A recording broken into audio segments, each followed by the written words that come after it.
Last episode, we made one Redis server immortal. Snapshots and the diary meant even a power cut could not erase player 42.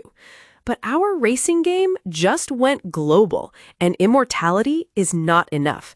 10 million players are hammering one machine. The dataset is pressing against the ceiling of one computer's RAM, and if that single box catches fire, the whole game goes dark while it reboots. One server, however well protected, is still one server. Today, Redis gets a fleet. Step 1 is replication. You keep your main server, called the primary, and attach copies called replicas. Every write lands on the primary, and the replicas stream those changes continuously, holding a live mirror of the data. Instantly, you have two wins. Reads can spread across the replicas, multiplying your read power, and if the primary ever dies, a perfectly warm copy of everything is already standing there, waiting.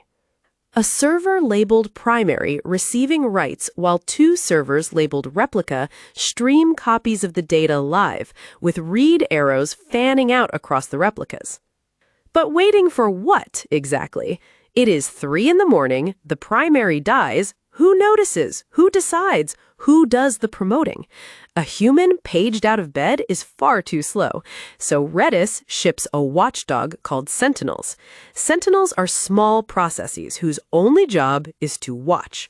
When several of them agree the primary is truly gone, they hold a vote, promote one replica to be the new primary, and point every client at it. The whole handover takes seconds and nobody gets paged. If this smells like the leader elections from our Kafka series, you have been paying attention. 3 small watchdogs labeled Sentinels watching a crossed-out primary at 3 a.m., voting with raised paws and placing a crown labeled New Primary on one replica while pliant arrows swing over to it. That solves dying. Now, for growing, replicas multiply reads, but every byte still has to fit inside one machine's RAM, and every write still funnels through one primary.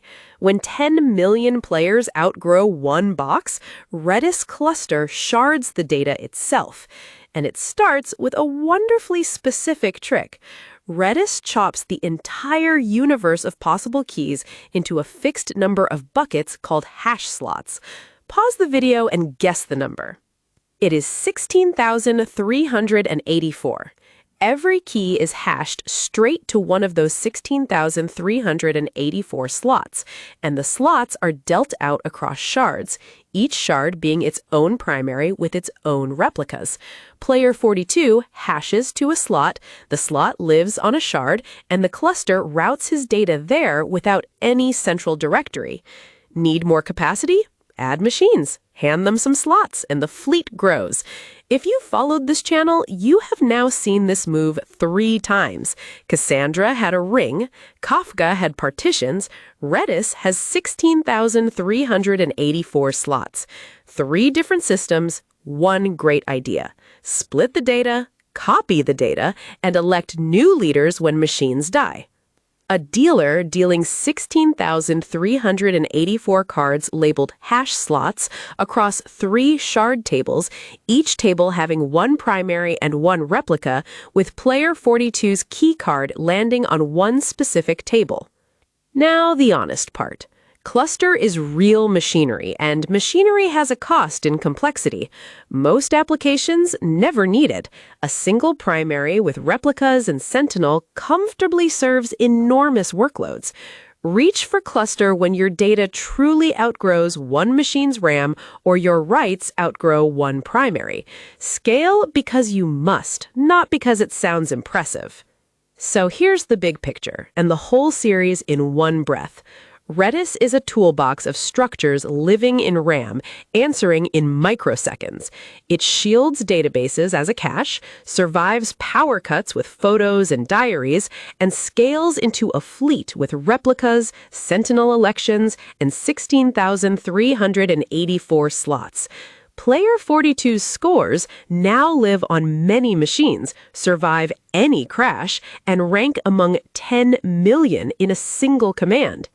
That completes the Redis fundamentals. One bonus battle remains: Redis versus its oldest rival, Memcached, and the story of why one of them won the internet. Until then, tell us in the comments what we should sketch next.